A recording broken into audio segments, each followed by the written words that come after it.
Okay, so good evening and welcome to Hackney's Council Chamber and Hackney's Planning Committee. My name is Councillor Vincent Stopps. I shall be chairing this evening's meeting. The Council will be recording this meeting. Proceedings are being live streamed on YouTube, so please be aware of that, everyone. We're now back meeting in person. Councillors voting this evening are here tonight and are not taking part remotely. So these are the councillors and myself that will make the decision. We'll be undertaking the meeting in as close a fashion as we can do to our normal format. The virtual meeting technology does have a chat function for those of you out there. Please only use the function to raise technology related issues. For those on camera, that's the officers and I think there's a couple of objectors. When the camera is turned on, please ensure that you're visible. Participants who have registered their interest to speak in the meeting should only speak when invited by me to do so. If anybody deliberately disrupts the meeting, we do have systems to effectively evict you from the meeting, so please don't disrupt the meeting. In the event of an internet outage, we'll adjourn the meeting and try and sort the technology out, and we'll get back to you as soon as we can. I'd like to just introduce members: Councillor Hanson, Councillor Bell, Councillor Chauhan, and Councillor Race on my right. We have the head of planning is in her absence. Graham is here with us this evening. We've got Andrew, who's the Government Services Officer, who some of you will have met, and out of camera is our legal officer, Sam, who is here this evening. There are planning, design and transport officers. They are remote to present and advise us this evening. And there are some applicants, no, all the applicants I think are here, and some of the objectors are here and some are remote. Before moving on to the agenda, I'll take a couple of minutes to explain how the meeting will proceed. We'll hear each application summarised by the officers and a 5-minute statement from objectors, followed by a 5-minute statement from the applicant. Members will then be free to ask questions. It's my role to make sure that members have all the information they need to make a decision, objectors and applicants have their say, and that the meeting runs properly. I'll not be taking any contributions from the floor. This is a meeting in public, not a public meeting. And you must have given notice to the Government Service Officer before the meeting by registering to speak, which everybody has done this evening. As I say, you have strictly 5 minutes. You'll have been advised of that, and you should have divided that time up between you if there's more than one of you speaking.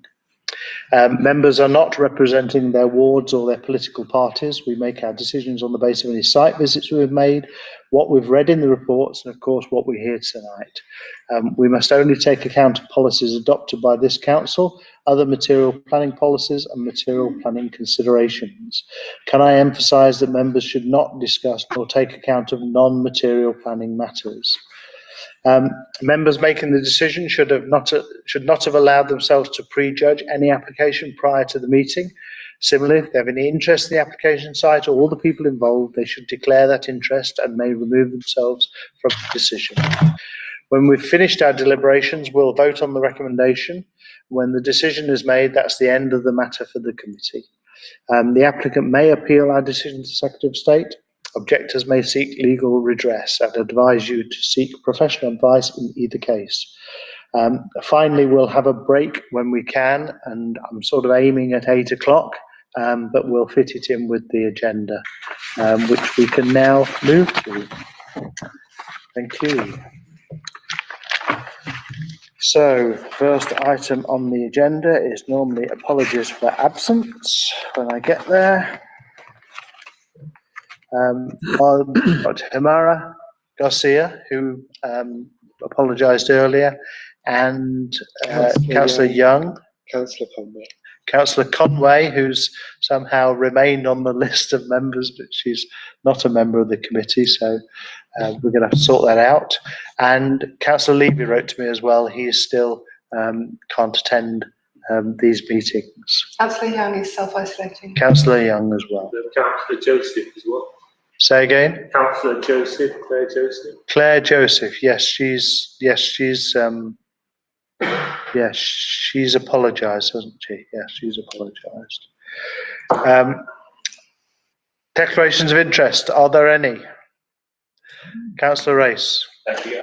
Related to the first agenda item that we'll see on Osmond Road, I've received communications that I passed on, and Gideon Corby is known to me as a local, as part of the local group. Okay, thank you for reminding. Likewise, I've received that communication, I think, and passed it on. Right. There's no proposals from the monitoring officer, so we can go into 4. The minutes of the previous meeting, I've read them and I'm okay.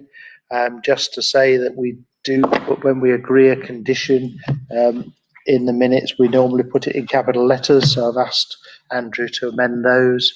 And I think the votes have been split up from the resolution, so there's just a technical change there. But apart from that, I think everything is as discussed last time.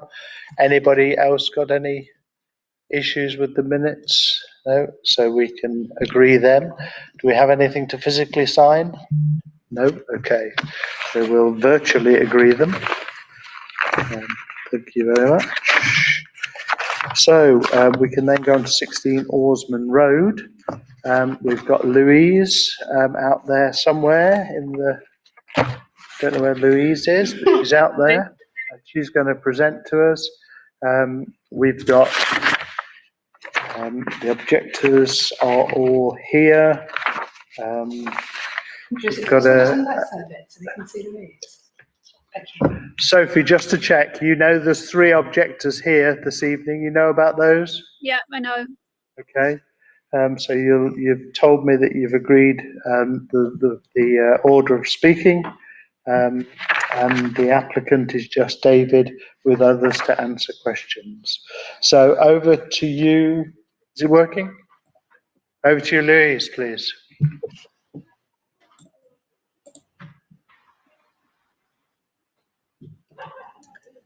Cool. Can you see my Yes. screen? Can you hear me all right? Yep. Okay, great. This application is for a new development at 16 Orsman Road, which will provide a Part 5, Part 6 story office building following demolition of the existing buildings on site. As can be seen in this aerial image, the site is located to the north of Orsman Road, with Regent's Canal located to the north of the site.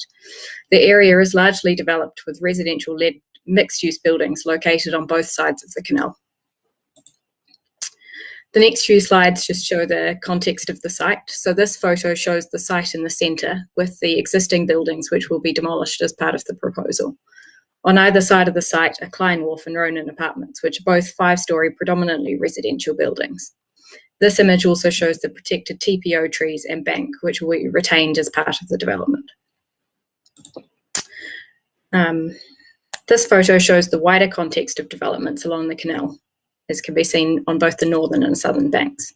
The buildings are all fairly modern developments, and the recently completed development at 6 Orsman Road can be seen in the background of this photo. This photo shows the view from Orsman Road with the proposed buildings which will be demolished. The proposed building will provide predominantly office use with floor space of approximately 4,200 square metres. Of this, 10% or approximately 420 square metres will be provided as affordable workspace rented out at 60% of local market rent. The building will also contain a flexible unit at ground floor which will help to activate the Orsman Road frontage. This image shows the proposed southern elevation of the building. It has been designed as 2 sections to reduce the bulk of the building, and each section largely follows the building line of the buildings adjacent. The eastern element of the building is set back approximately 1.7 metres from the main western element of the building. This elevation shows the northern facade on Regent's Canal. The building has been designed in 3 sections to break up the facade as it faces the canal.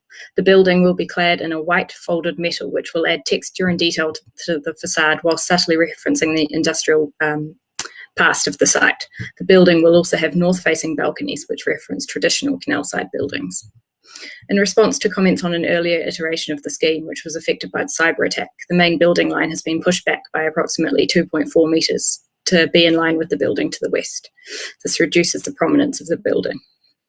This has also resulted in a scheme which you can see here, which has these new front-facing balconies. The design has also been amended to remove the curtain wall glazing and replace it with ribbon windows similar to the proposed southern elevation. This slide provides an indication of the context of the canalscape and how the building will fit in with its surroundings. As can be seen in the top image, this side of the canal is largely already developed. The proposed development can be seen in the bottom image, which shows how it relates to its neighbouring developments. This slide shows the proposed ground floor plan, which will provide a flexible unit which will activate Orsman Road. The scheme will be car-free, providing cycle spaces for users of the development. As a blue badge space cannot be provided on site, the applicant will be required to identify, in consultation with the council's transport and parking teams, a suitable space within proximity of the site where a blue badge space can be installed. This will be at the applicant's expense. This slide gives an indication of the first to fourth floors, each of which will be provided with large floor plates which can be adapted easily for the future occupiers. A small north-facing balcony provides amenity space. Similarly, the fifth floor, which only occupies half of the site, this shows the proposed accommodation with roof terraces on the side and the plant in the middle. The roof will be biodiverse with photovoltaic panels, which will help to contribute to providing a sustainable development on site and reduce the impact of surface water flooding. This image shows the proposed Orsman Road elevation. Sheffield cycle stands for visitors are provided to encourage sustainable modes of transport. This final slide shows the proposed development as viewed from the canal. To mitigate any adverse impacts due to its location adjacent to the canal, the council is securing a number of ecological enhancements by condition. Details of an ecological management plan to be approved in consultation with the Canal and River Trust will be required, which will include enhancements such as floating biometrics habitat, marginal habitat, roof terrace landscaping, integrated invertebrate habitat features, and bird and bat boxes. Details of the biodiverse roof will also be required, as will a lighting scheme which will require the development to reduce light spill on the canal. This will include, but not be limited to, automatic blinds on north-facing windows which are closed between the hours of 8 PM and 7 AM. The development has gone through a comprehensive pre-application process, and officers have worked with the applicant to provide a high-quality scheme which is considered to make best use of the site. Overall, the scheme is considered to provide a number of benefits to the area, including the provision of office floor space in a designated priority office area, approximately 420 square metres of affordable workspace, sustainability improvements and ecological enhancements, including biodiversity net gain on site. The development is therefore recommended for approval subject to conditions in a legal agreement. Thank you, Louise. Louise, we've got the addendum pretty late in the day. Could you just work your way through that, please? Sure. So we got some, shall I just stop presenting? We got some additional objections on the scheme. Most of those comments have already been addressed in the body of the report. I also made a couple of changes to the conditions to strengthen the existing ecological conditions. So I made it clear in response to one of the comments that it's all north-facing windows that will be required to have the automatic blinds. And there's also added detail about the floating habitat within the ecological management plan condition. Okay, thank you. Right, over to objectors then, please. So can we just get Sophie's going to go first, I understand. And then I've got Gideon, Ben and Mr. Purcell. Is that a reasonable order? Ben, Purcell and Gideon.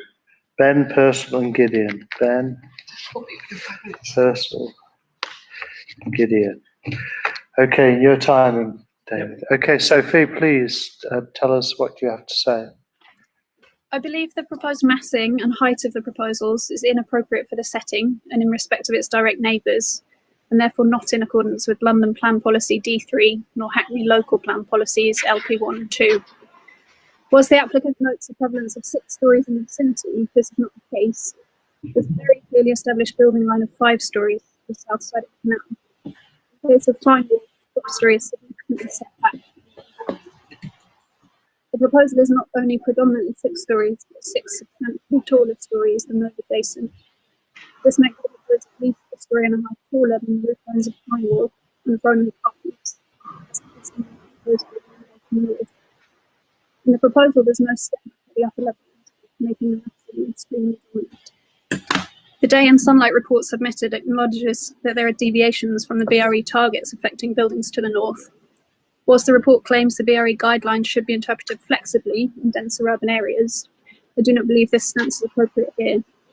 The fact that most flats in the immediate vicinity are plan and single aspect means that any loss of sky component of day and sunlight is Thank you. not shown any context beyond the site itself within the proposed sectional drawings, which I believe evades scrutiny of the clear impact to the homes to the north. In my opinion, the recently completed 6-story building at 6 Lawson Road is also inappropriate and height and mass.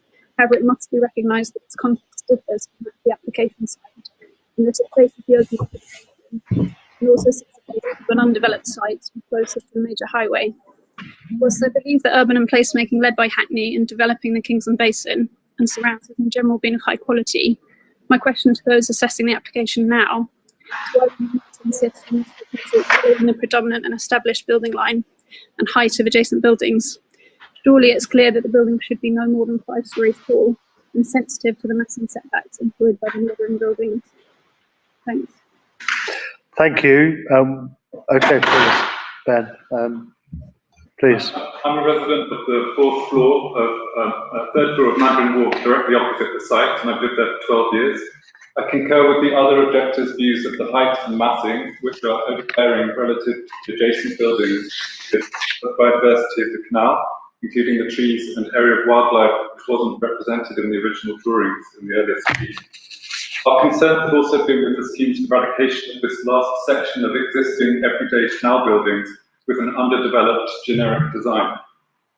Our experience of the public consultation process has been poor, and we question whether the basic statutory requirements have been met. Certainly this has not been best practice. Mandarin residents received no written notification, discovered the development by chance. Although we responded to the original consultation, we received no notification that the scheme had been resubmitted, nor that this would require us to resubmit our responses. The applicant's discrediting of local residents' responses as replica emails casts negative aspersions on those directly impacted who have engaged earnestly. The exclusion of the original objections from consideration of the current scheme also seems neglectful. I'm also a resident in Mandarin Wharf. I just agree fully with Sophie and Ben, and I just wanted to sort of underline on the loss of light. I'm one of the residents on the 1st floor, so I'm as severely affected. Some of my windows would have a 40% loss of light, and I think also up to 40% loss of visible skyline, which is more than double the BRE targets. And as Sophie said, that's there's no real justification for that, as far as I can tell. And also, they're in the loss of light calculations, they have 1 minute left. Sorry? 1 minute. Yeah. There are some errors that have not been addressed over the video. I'm a volunteer with the Wildlife Gardeners of Haggerston who put in tens of thousands of hours improving the Regent's Canal, benefiting hundreds of thousands of people hours. I'm an MSc in ecology, and I feel I'm as qualified as those who wrote the ecology reports, but don't have a commercial interest in the proposal whose mass will reduce sunlight and habitat and wildlife, and will materially impact amenity and biodiversity. Thank you for using our suggestion for automatic blinds to minimise light pollution. These should be installed in all canal-facing windows, set to dusk till dawn, with a condition banning any external lights such as fairy lights added by tenants. Maintenance of the north facade of the building should not involve disturbing a site of interest for nature conservation. The proposal should be stepped down towards the canal, not overshadowing it. If approved, precedent set by 2 to 4 in road mitigating loss of existing Please wind up, Gideon. mitigating loss of existing reed bed with at least 50 metres of new floating habitat. I welcome questions to explain these points. Thank you. Okay, David, please, if you'd, you have 5 minutes. Thank you. Thank you for the opportunity to speak tonight, Chair, and thank you to your officers for working proactively with us as well. As you know, Hackney's employment evidence suggests a strong need for new offices up to 2033, and it is important to support a diverse economy in the borough. So it is right then that new office developments should be directed to and supported in this designated office priority area. Critically, this scheme includes policy-compliant on-site affordable workspace, which is important to ensure that we support the needs of startups, SMEs, and cultural and creative enterprises in low-cost floor space to make London a fairer, more inclusive, and more equal city. But as you know, we have to deliver these economic opportunities for everyone without creating any harm, and if possible, with positive benefits to our townscape, to the natural environment, and most importantly, to the everyday lives of local people. In considering townscape, design is of course subjective, and indeed how people feel about buildings often changes over time. But we believe that the demolition of the existing rundown buildings and their replacement with a considered and high quality building that fits in well in its local context results in a positive benefit to the local townscape, and we're pleased that your officers agree. Your officers also conclude that the proposal has no harm to heritage assets. The development also has positive benefits to the local natural environment, as it will deliver a biodiversity net gain.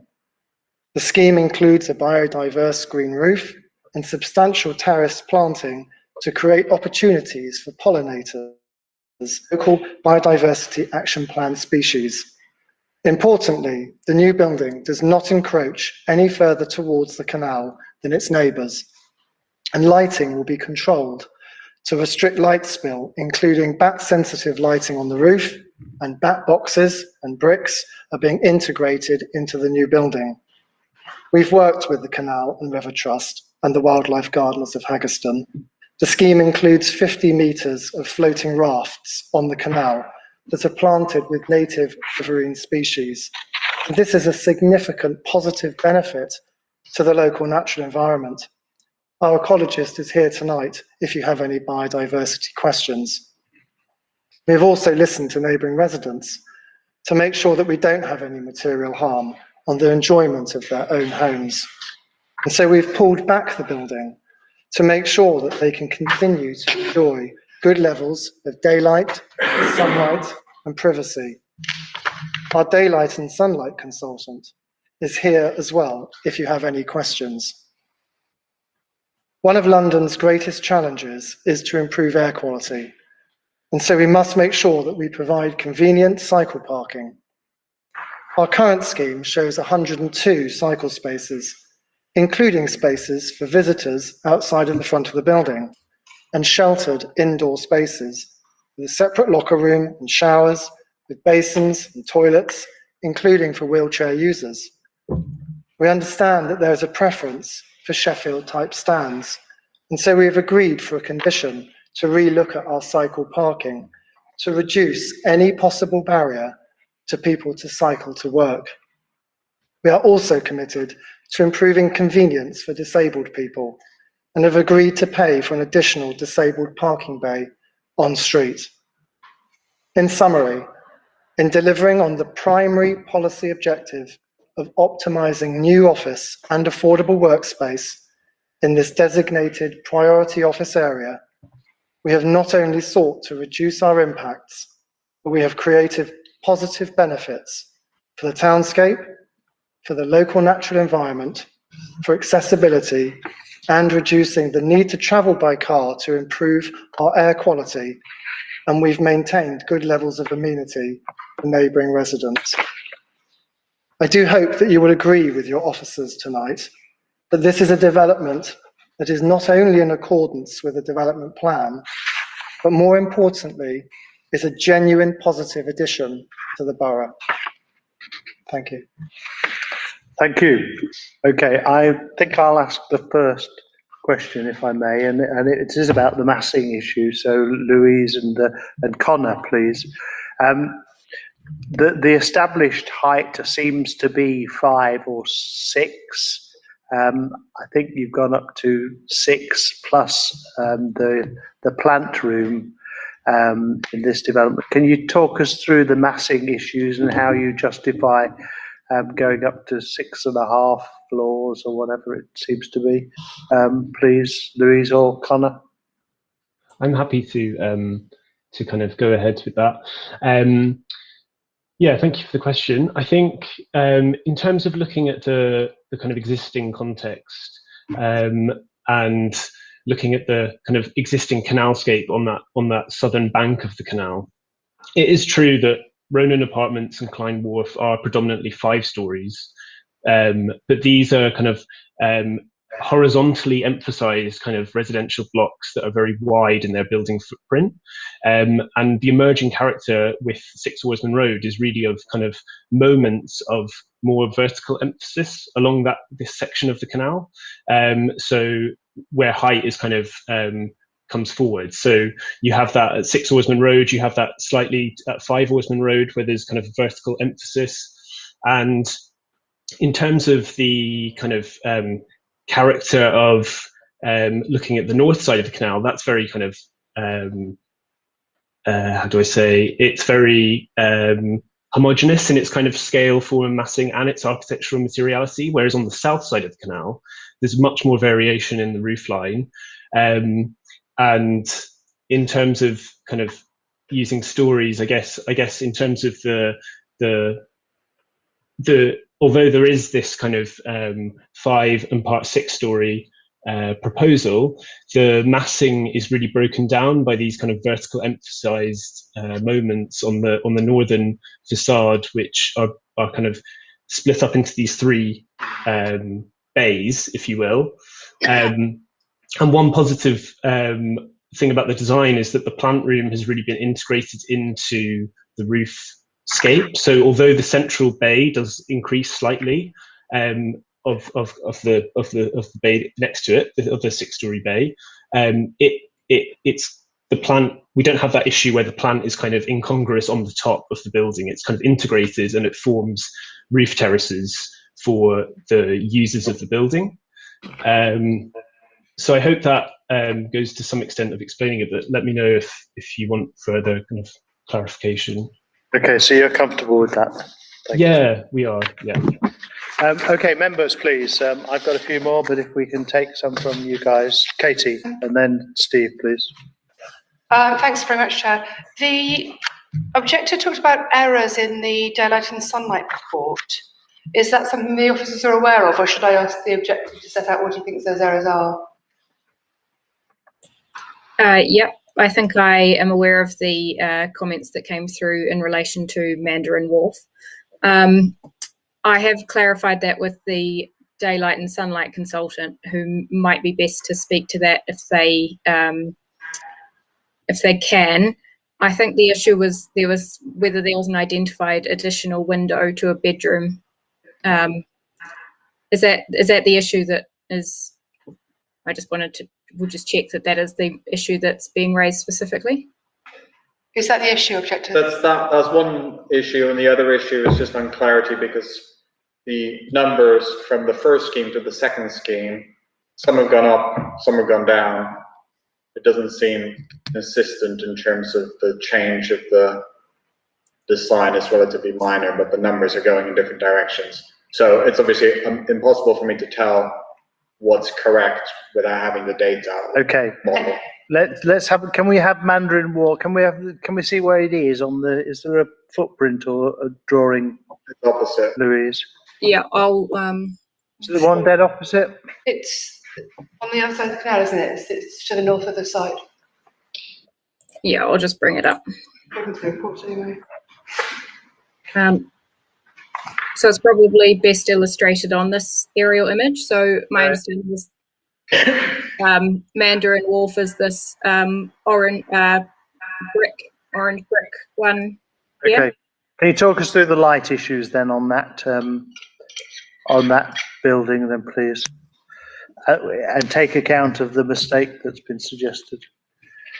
So my understanding is that all of the windows have been identified, and that was clarified using the floor plates of the development when it was submitted for planning permission. I can't necessarily speak to changes in terms of numbers having gone up and down because of the previous scheme. I would imagine that that's because of changes in terms of the bulk being pushed back and the scheme going up slightly. I don't actually have the original daylight and sunlight report as it's was affected by the cyber attack. So the figures that I've reviewed in the revised daylight and sunlight study are considered acceptable from my point of view in terms of daylight and sunlight impacts that you might have on a building in proximity to a site like this in a kind of dense urban environment. The issues that were brought up, I think, are in relation to the characterization of the building having they're single aspect units, but they've got very deep layouts with quite the living and kitchen areas are quite much deeper than you would usually expect. The BRE guidance recommends that 5 meters.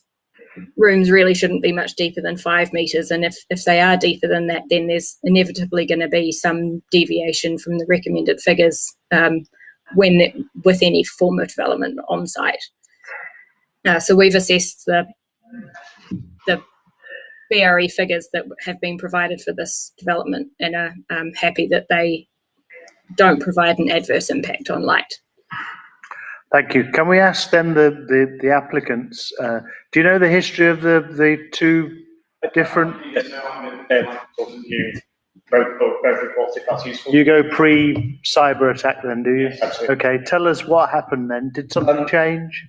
No, so there's a couple of issues here. In terms of the query that was raised on the accuracy in respect of Mandarin Wharf, the windows of Mandarin Wharf are kind of set so you have a main living room window on the external face of the building and then an inset bedroom window next to it.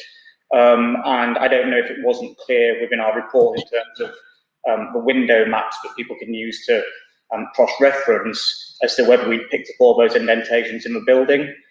We have done, and in response to the comment that came over, we provided a bit of a markup just showing that we did have every single window picked up, and we used the planning drawings of Mandarin Wharf to make sure that was absolutely accurate.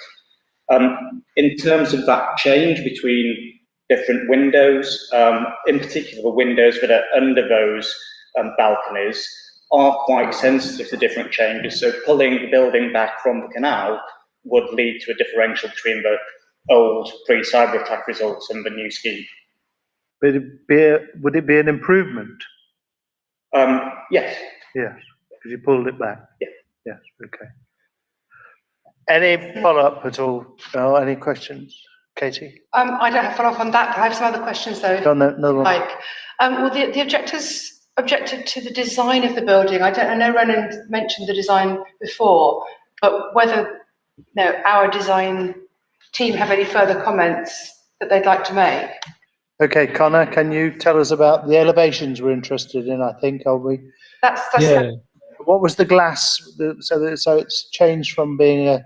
Is it white folded? What do they call it? A glass. It previously had a large kind of curtain glazing on the north. Curtain glaze. Yeah, so similar to 6 Oarsman Road, where you have kind of a full wall of glass, as it were, facing onto the canal. But very early on in the kind of pre-app process, we were kind of like, we want a kind of a solid to void ratio on that facade to be more kind of taking more from the character of the neighbouring properties at kind of Ronan Wharf and Klein Wharf. So we went through kind of iterations to kind of try and emphasize that. So now we have a north elevation which is split into these three kind of sections with ribbon windows, and also these kind of hung balconies. And actually the balconies are quite characteristic of kind of canal side architecture. You even find them on Rosemary Works further up the canal in the next stretch. So yeah, and then I can talk to the kind of materiality of it. I think previously I kind of mentioned that the actual kind of materiality and the architectural kind of character of this section of the canal is quite varied, and so we're comfortable with kind of a variation in materiality, but also this ribbed metal profile kind of system with white flashing is actually quite kind of harks back to the industrial heritage of the canalscape. It's even found in, I think, page 7 of the Regent's Canal Conservation Area appraisal. Although the site's not in the conservation area, it does have buildings that have a corrugated metal system, showing kind of just how industrial, I guess, it is. However, this proposal takes that material and details it really well, and we're going to secure that by condition and go through the kind of the detailing of that in more detail. But it looks good. It looks high quality in our opinion, and it's kind of a good quality contemporary architecture. It's also seen in a recent development in Hackney Wick called Hackney Bridge, and again that is kind of next to the canal, so it's part of this kind of tradition of, I guess, contemporary architecture that is referencing the past whilst detailing it to a high level. So we're comfortable with it. And that's both elevations, is it? Yeah, that is both elevations, but the ground floor is differentiated from the metal, so that's kind of a concrete system. Yeah. Okay, heard enough. Thank you. And last question, Chair. I don't know if Gideon's seen the addendum. If not, there are copies. I just wanted to check. He proposed a condition about external lighting on balconies and things like that. And have you seen this addendum? I haven't. There are some copies, so if you wanted to have a look, maybe. We can ask Louise to explain it. Yes, I just wanted to check that this proposed condition reflected what Gideon was asking for, or fairy lights. Yeah, if we need a further, because I think externally lit to me suggests permanent lighting. Okay. But I think Gideon was looking for a condition on residents that they wouldn't install. They wouldn't usurp the lighting that's being put in by the. They wouldn't sort of get around the lack of permanent lighting by installing. Is that what it's about, Louise? Well, the condition is relating to all lighting on site, so yeah. I didn't feel the need to specifically mention fairy lighting, but it does mention externally lit balconies, which I thought would cover the lighting there. I guess my question is, if residents did install things like that, would this condition be sufficiently enforceable? Is another way of asking, perhaps. Well, it's an office building, so I imagine that it would be kind of controlled more through the management. Yeah, you're quite management. Right. Thank you. Okay. Well, you've got a management plan. We don't have a management plan specific. Okay. So so we think that there's enough incentive there that we don't have the lighting scheme that is being proposed usurped by the building residents. Yes, I'm satisfied it would be enforced. Okay. Thank you. That's Steve, please. Thank you, Chair. My first question is around the roof terraces. Wherever there are common roof terraces, there tends to be real problems for local residents in particular. I just wanted to ask about the roof terraces that are planned and what the current uses for them, how long will they be open for and accessible to the occupants of the building? Yep. So there are roof terraces obviously on that 5th floor. They are restricted for use not past 8 o'clock. And that's, I think I saw that somewhere. Yeah, it's one of the conditions. it's a condition, is it? Yeah. We've also set the balustrades back further towards the main bulk of the building to reduce any to kind of pull the use of the terrace back closer to the main building rather and away from the residents. Okay, thank you. And then I just wanted to clarify some things just to on the ecology aspects of the building. So I was pleased to see that the trees, the TPO trees, will be remaining, which is good. And I just asked about the pruning of the one tree, of what that in reality means. So there is some pruning of the TPO trees required for construction. So the council's tree officer reviewed the arboricultural method statement and is satisfied with the amount of pruning required, and also the recommendations in the report about how much of a setback you would need from the trees. So we've conditioned that the trees must be protected during construction in line with the recommendations of that arboricultural method statement. Okay, thank you. And then just on the floating beds, I noticed that they've been referenced in the addendum that we've got. So probably a question for the objectors and for the officers, because I think there's currently floating habitat in front of the building, which will obviously not be not necessarily survive, I think. So there's a commitment to 50 metres of floating habitat being provided, is that right? And is that what the objectors are satisfied with? Is that so? Probably any of the objectors who are. Louise, could you clarify what's going to be there first? What's coming first? Yeah. Yeah, so we're conditioning the ecological management plan, so details will be approved, but that will include the recommendations that were in the preliminary ecological appraisal, which included the floating habitats, which I understand the applicant has been working with the Canal and River Trust and will be installed in consultation with the Canal and River Trust for where the best location is. Okay, so some of it will be lost. Existing will be lost, will it?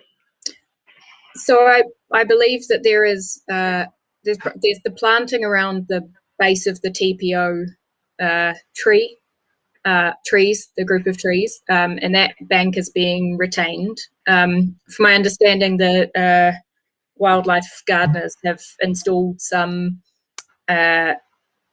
planting to the immediate north of the site, just to the side of where the bank is, and I think that will be replaced as part of the ecological plan. Okay.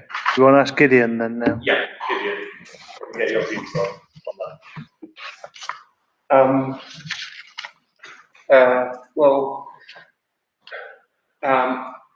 What we've got now is taken 5 years to establish, and replacing it, that will take maybe another 5 years to come back. So we've got some lost time there. Where it is, what we've got close to the building, the north side, that gets some sunlight because of the height of the building. It's not disturbed by anything apart from some boat wash.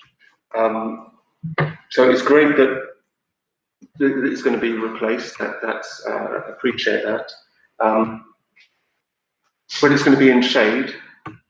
It's going to be much darker. Things take longer to grow. Different species. It's going to be less productive. So there's less wildlife. And from basic maths, there'll be some on the north side, presumably. I'm happy to clarify if that's Well, let's hear from him first, and then I'll ask you a few questions as well. So I'm guessing it's 50 metres. It's about 30 metres long, the building. Okay. 6 metres, 27 metres, that bit apart from the bank. Go on, tell us then what you. So just to clarify, we haven't anticipated the removal of any planting materials. So anything you've put there already is being retained. So those habitats you've established, the idea is not to remove or to in any way impact on those. When we first came to look at that bank, we got into the conversation with a number of stakeholders as to what was best to provide within the area as an enhancement to what was being provided on the building. And what was suggested in our consultation with the Canal Rivers Trust was a floating habitat, which we thought would go in front of the building itself. The fact that there is your established habitat there means that that other habitat can be located in other parts of the canal, which in an appropriate location. So the intention is to retain that habitat that's there, not to impact it at all, but to provide a wider benefit for the canal with the floating habitat that had been suggested by the Canal Rivers Trust. Okay, thank you. So can I've talked about banks and the shadowing of these buildings many times. Gideon's been here. So the issue is often that you're going to put a larger building up than before. You change the amount of light that's hitting the canal, and that substantially changes the ecology of the area. I think you're saying that the bank is going to be preserved as is, and you are going to additionally add some more floating biodiverse, whatever you do. And so the issue that Gideon normally brings up is the additional shading of the canal. Okay. And I wonder if you'd reflect on that. So there are a couple of things in that for us when we've looked at that. One is static habitat. So what is there at the moment? So the floating habitat that's been proposed can be in those locations where there is an existing or future level of lighting that will be appropriate for the planting that's going to go there. And there's lots of opportunities in the canal and down for that. The other thing is we've looked at is as to whether that any potential shading will have any ecological impact on species that are within the canal. And what tends to happen is that species that, if there were to be an increase in level of shading, and I think that the canal is sufficiently wide so as not to have an immediate effect, to a detrimental effect on the area, is that the species that potentially could be affected are mobile, so they will move to locations that are more appropriate if there's an increased level of shading. I don't believe there's going to be an increased level of shading that will have a detrimental impact on the biodiversity of the stretch of the canal in front of it, because you will be creating habitat that provides a betterment in other locations. The other thing we probably say is that the scheme currently, or the building currently, has no vegetation within the footprint. The features that we're bringing forward are going to be in the building provide additional habitat and stepping stones for species to move along that canal. The other aspect we've been looking at is as to whether the dark corridor function of the canal and the ability for species to move up and down it, particularly bats, as to whether that will be compromised by the scheme. We did a number of surveys in a number of months to look at what the activity of bats are around that area. And we believe there is some activity. It's not probably as good as we would have liked, and hence the enhancements of the foraging habitat on the building, the back boxes, but also the linear feature that can go into the canal. Thank you. Louise, can you tell me from a planning perspective in terms of the shading and the whether that we've accepted that? Yes, from a planning perspective we have. I think we have to balance the requirement to make best use of the site, and any development that's larger than what's on site at the moment, which given the context is fairly low rise and quite unusual for this this kind of stretch of the canal and also this area generally, that any development will cause some additional overshadowing. But we are satisfied that the ecological improvements that have been proposed as part of this scheme do mitigate the harm. Thank you. Okay, Gideon, one more chance to tell us what you think. Could we have the extra 50 metres in this area? So there's one thing. I know you've got to work with the CRT. I understand that. But if Hackney could say it would be great if it could be there, that would be. Have it where? In the area, it would be great if it could be almost opposite the building. In the proximity. Yes. Yes. One assumes that. Is that going to happen? What we've committed to is a consultation, and that consultation will agree Okay. where the locations will be. Sure. Okay. I think we've, one other thing. Louise, you've heard that. The presumption is this new bank is going to be somewhere near the existing building. In consultation with the Canal Trust and hopefully Gideon's colleagues as well from Gideon. Yeah? Yes. Thank you. Okay. Any more questions? Oh, sorry, Steve. Sorry. No, carry on. One final. I'm just supposed to have an affordable workspace plan. We usually get an indication of what the affordable workspace kind of offer is within the building. It doesn't feel like it's quite. Louise, I thought it was 10% at 60%, isn't It is. So there's an affordable workplace statement secured through the Section 106, which will set out further whereabouts in the building that it is, and how it will be managed. But yeah, it's 10% at 60% market rent. In perpetuity. Is that what you're looking for? Yeah, I think so. And that's policy compliant. Yes. We wouldn't be proposing it if it wasn't. I'm sure. AJ. Just on this floating habitat, just one more question. How did you arrive at this figure of 15 metres? I mean, the canal is quite long. Could we squeeze out? Good question. So why not 100 metres? We want 100 metres of this stuff. So we had suggested a square meterage. So that's based on the conversation we had with the Canal Rivers Trust. I think we said it was 28 metres squared.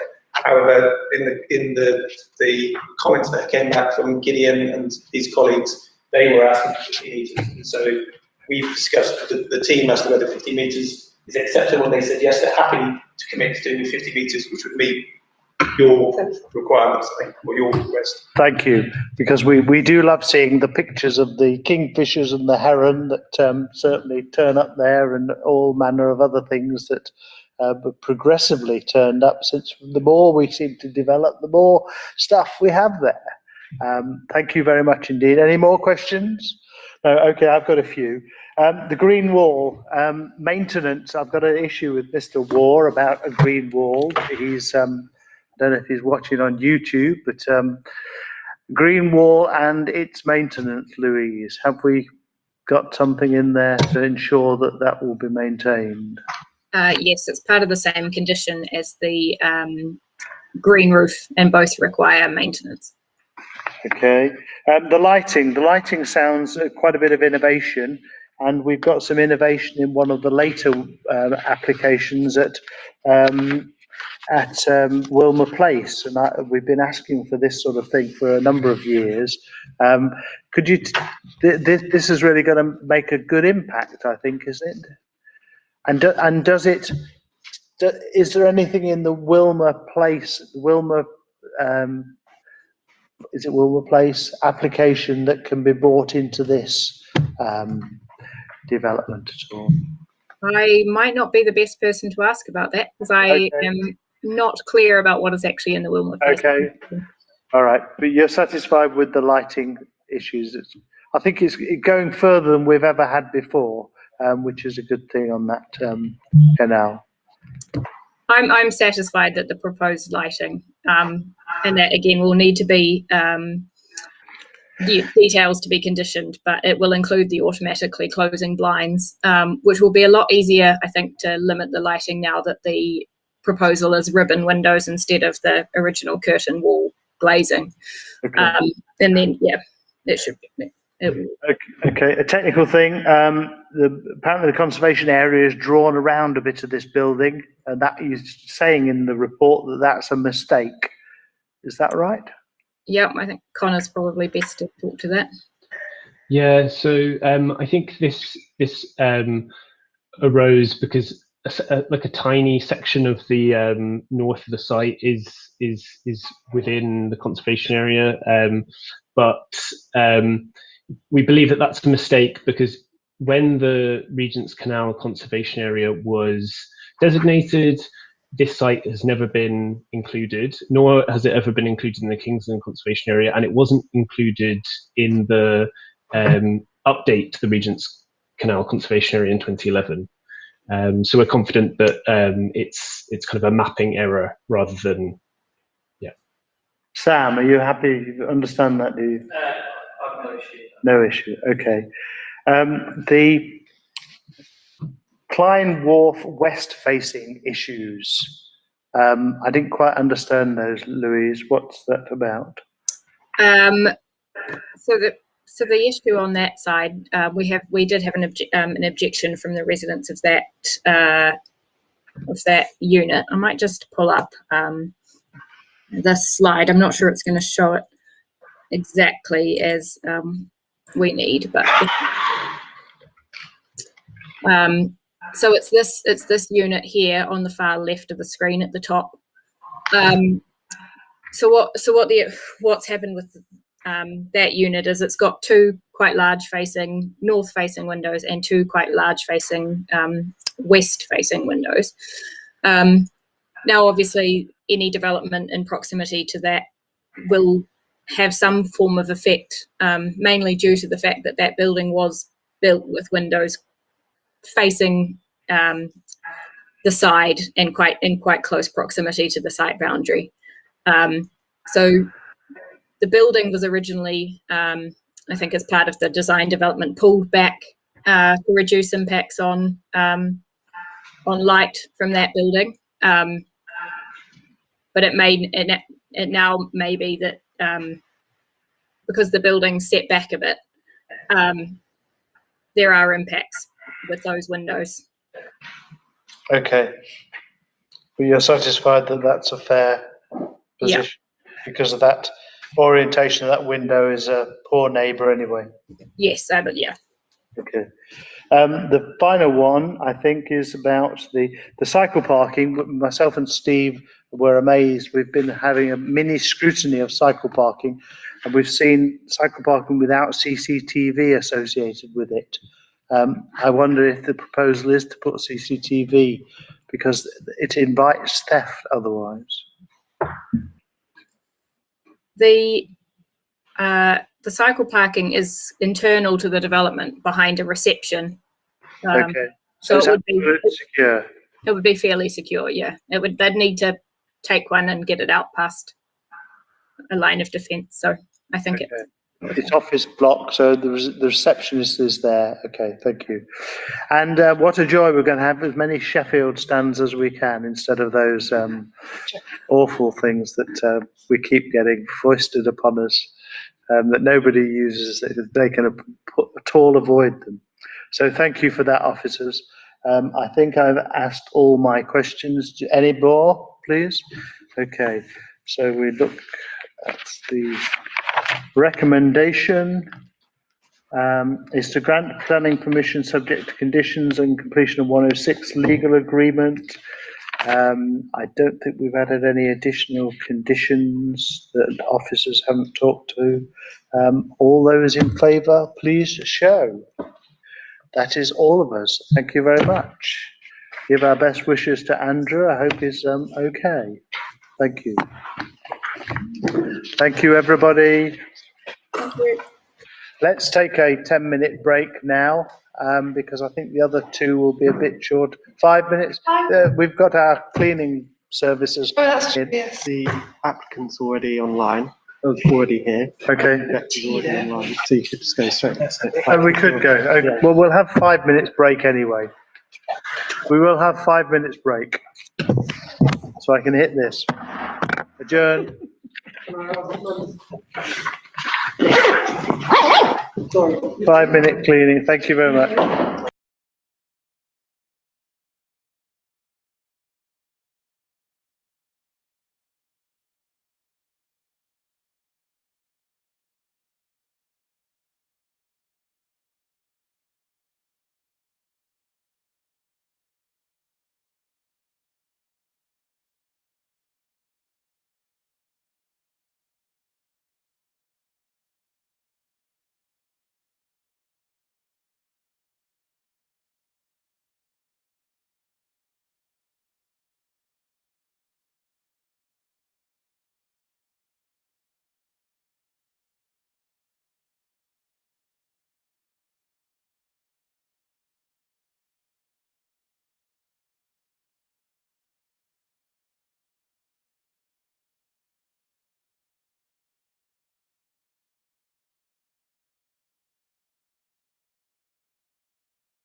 Okay. Evan? Okay, so our officer is Nick, please. Just present now. Sorry. We can see you. Can you see it? There we are. Yes, we're up. Okay, on my laser pointer. Yep. 2020 3507. This is for the erection of a building of up to 4 stories at Wilmer Place, comprising 30 residential units and landscaping. The site is a car park of a former factory that contained a number of industrial units that were predominantly in B1 use. The site is located in the Stoke Newington District Town Centre.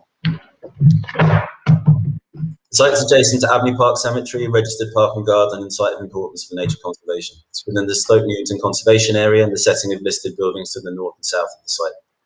The 2 entrances to the site through Wilmer Place to the south and to Stoke Newington High Street to the east here.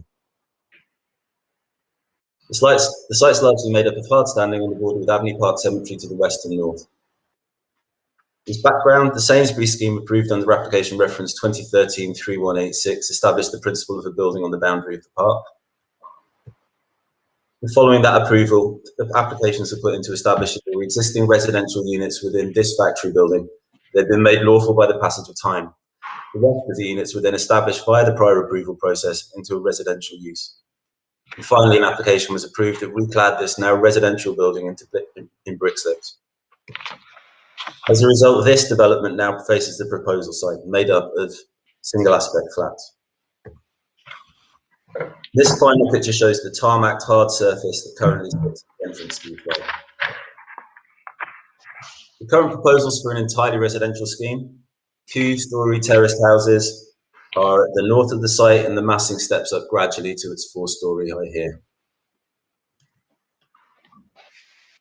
Following on from the Sainsbury scheme, there were 2 subsequent approvals prior to this one. 2016-3179 was for an office-led scheme. 2018-1510 provided 19 residential units and some office space. This slide shows the footprint of the current proposal is very similar to the previous schemes. It does not get any closer to Abney Park. 2018 schemes outlined in blue here, and the 2016 is in green here. This slide shows how the proposed height and massing is also very similar to the approved scheme. That's the blue and the green that you can see running along here, only slight differences. Whereas the pink outline shows the much larger Sainsbury's massing. The proposal is considered to provide an improved level of affordable housing than either the 2016 or 2018 schemes. The 2016 scheme provided only a payment in lieu for affordable housing. The 2018 scheme provided 7 shared ownership units. The current proposal, agreed with the Islington and Shoreditch Housing Association, is to provide 10 affordable units, 7 of which would be London affordable rent, and 3 of which would be shared ownership units, being 30% of the total. 5 of the London affordable rent units would be family-sized, including the 4 houses. 10 family units of 3 bedrooms are provided, that's 33% of the total, 4 of which would be the terraced houses. The proposed residential units meet space standards and provide a good standard of accommodation. And in terms of amenity, as per the committee report, despite the proximity of the new building to the factory building, the amenity impact upon existing residents is considered to be acceptable. The scheme is comparable with the approved schemes in this respect and makes clever use of obscure glass where necessary to prevent significant overlooking. The design of the development takes many of its cues from the 2018 scheme, which won a Housing Design Award. The architecture of the building is contemporary, designed to complement the refurbished factory adjacent and to create a welcoming, muse-like environment connected to the surrounding streets in a way that the industrial site has not been before. The landscaping of the proposal would remove the large areas of tarmac hard standing we saw before, used for ad hoc parking, and would create a welcoming entrance to the development with seating areas and shared surface of mixed materials. Green roofs are proposed along the development. An objection to the scheme is that there would be an impact on the views from Abney Park and the overshadowing of it. The current application being set back the same distance from the boundary as the approved schemes and being of a directly comparable height and massing is considered not to be problematic in that respect. Of interest at previous committees are these winter views from the park. Here we see at the listed entrance to the park how the scheme is stepped back in such a way as to reduce its visual impact. And as you can see, it's considered that there's no greater impact in these views than the approved scheme.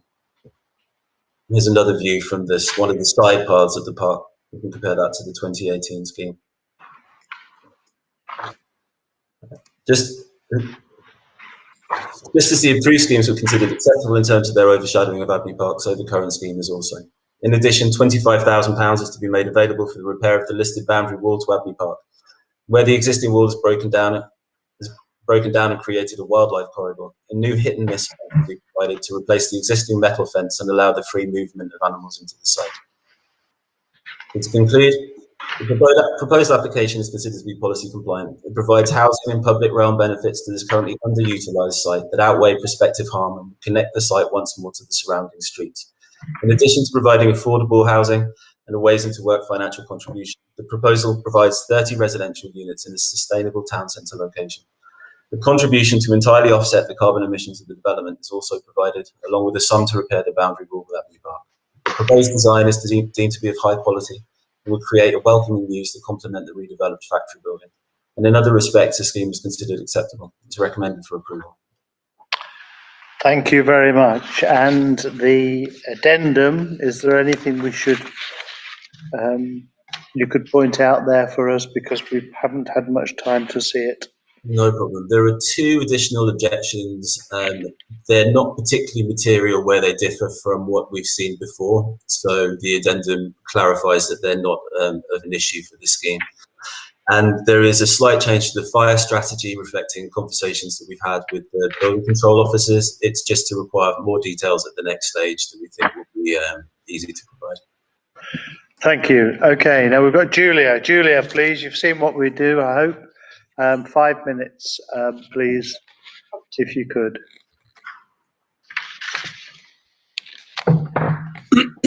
Can you hear me? We can.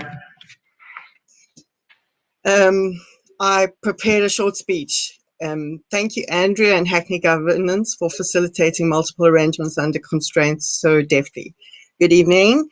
My name is Julia, and I'm speaking to you tonight on behalf of the pollinators and the trees, the things that cannot speak for themselves and yet prepare air for us to breathe and food for us to eat. I have 15 years experience of planning documents on infrastructure design, so I believe that I can contribute from a place of knowledge. I have personal resonance with and affinity with Abney Park. Tonight, I'm offered the opportunity to raise concerns and outright objections. Some of you may know me or think you know me, and like Marmite, love me or hate me, but the decisions here can't be based on personal preference. They must be based on the place Abney Park and on environmental laws that already exist to the benefit of all. Show of hands, who's been to Abney Park? Who's seen the cow parsley exploding along in spring? Who's seen the summer butterflies adorning the listed monuments, the Pride of India tree at the iconic entrance in vivid autumnal display, or perhaps glimpsed the central spire, which is visible only in winter when the trees have shed their leaves, perhaps dusted in a little snow. It is a beautiful place. It is Hackney's first nature reserve. It is a designated area of tranquility. It is one of the most beautiful, delicate, significant places in the world. Thus, the proposed design should first and foremost respect existing laws to protect biodiversity, and specifically I refer to the law's E1 lighting constraints for conservation area development, which is the area of Stoke Newington that surrounds the prize Abney, the jewel Abney Park. Any development within the park itself must meet E0 compliance. I could spend a lot of time going into these different parameters, E1 and E0, but my time is limited, so I summarize as saying these laws exist to protect critical and vital creatures, insects, pollinators severely impacted by light and noise pollution, which is difficult, complex, and subtle. It's not litter on the street or oil in the ocean. It's not something that you can always point at and say that's pollution, and that is why it's governed by these very delicate laws in DEFRA and in planning in conservation areas. And they are actually, designers are contractually obliged to provide E1 compliant units. The visualizations which you saw in the presentations show that the design does not meet these criteria from 2 points of view. Firstly, there is a lot of glass used in the design, and although it is aesthetically pleasing and it is obviously used to create a through line to the trees beyond, it is not compliant because glass is a highly reflective substance, and also when it is wet, it is more reflective. And you will also see in the design's hotspots, which is exposed areas of lights that are very reflective, and under glass and rainy conditions, they reflect and refract pollution and such that it is exponentially replicated many times. So technically it could still be challenged through the local authority ombudsman and planning ombudsman, as well as in High Court, because this is a very specific technicality that is not met. As you saw very briefly in the presentation, from the back view from the park looking over to the development, the proposal is developed for an area that is 3 cars lengthways nose to toe and about 20 cars side to side. So instead of going low and long, which is often a good idea in this compliance, this design has gone high. My 2 areas of concern with going high are, according to the guideline, the maximum height should never exceed the top of the tree line. I think when you get to those double stories at the very end of the massing, there is a risk of that guidelines being breached. And also going high like that means you have to go deep, and deeper foundations mean a lot more interaction with the trees.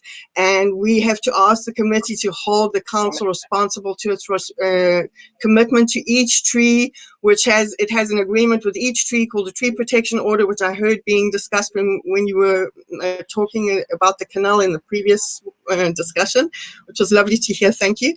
And we also know that trees talk to each other through their roots. So not only does the development have to consider each individual tree, it also has to consider the impact of all the trees that are connected by this network of roots. Hackney's very good at that usually. And remember, I did say that I would speak for the things that cannot speak for themselves. So I have 4 calls to action. Please vote no to the design as it is, or add an compulsory E1 compliance condition.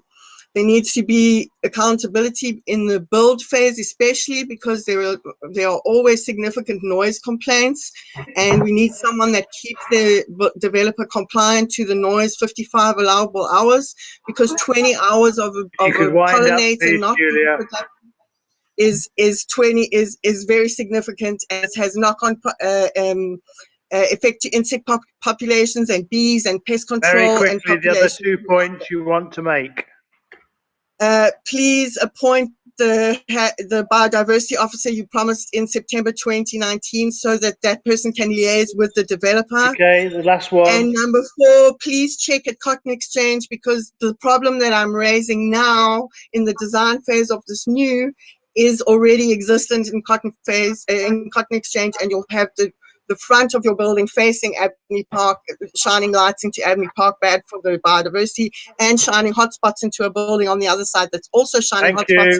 And they are allowable distance, they're 18 meters apart, but that is a lot of bright lights. Thank you so much, Nick, for handing to committee, and thank you for committee for listening to me tonight. Thank you. Brilliant, thanks so much. Okay, David, please.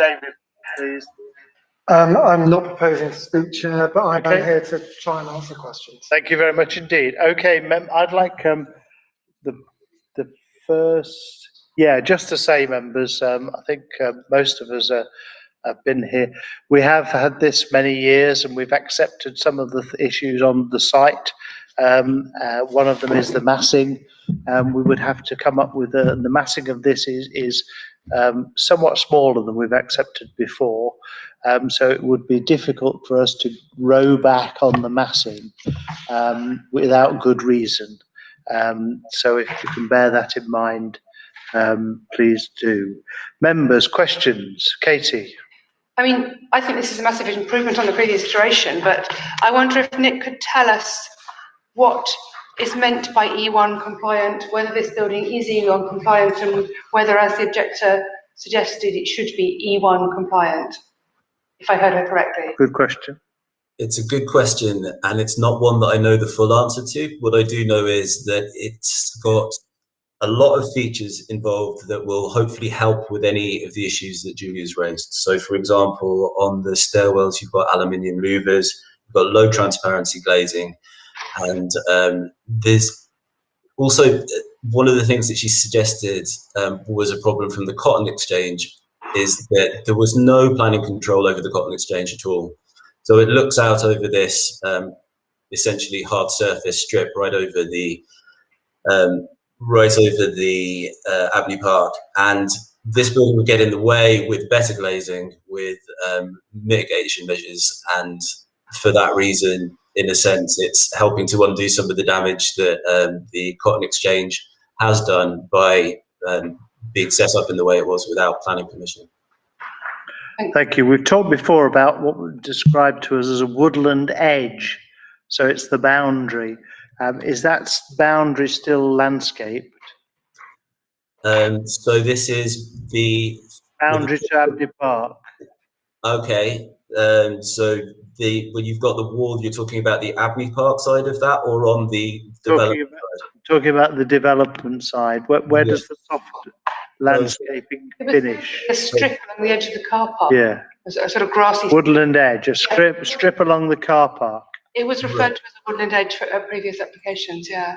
Okay. Well, there is landscaping along that boundary that would be presumably, because it's the back gardens of people's houses, biodiverse by its nature in a way that you don't get with some monocultures, like the flowers that people grow, for example, encourage bees and things like that. But, okay.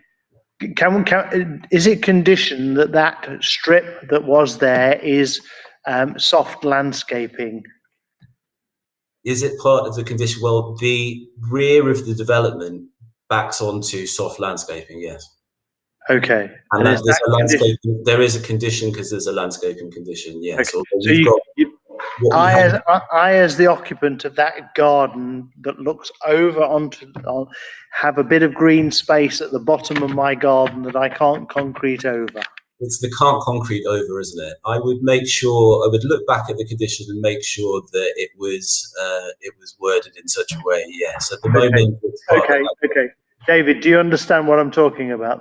Yes, I do, and it is a condition, and it does require details of the boundary with Abney Park, and it's talking about trellises and railings and hit and miss fencing to try and make sure that natural woodland. Okay. That was my other question, Chair, because Nick mentioned hit and miss fencing. I wasn't sure exactly what hit and miss fencing was, I'm afraid.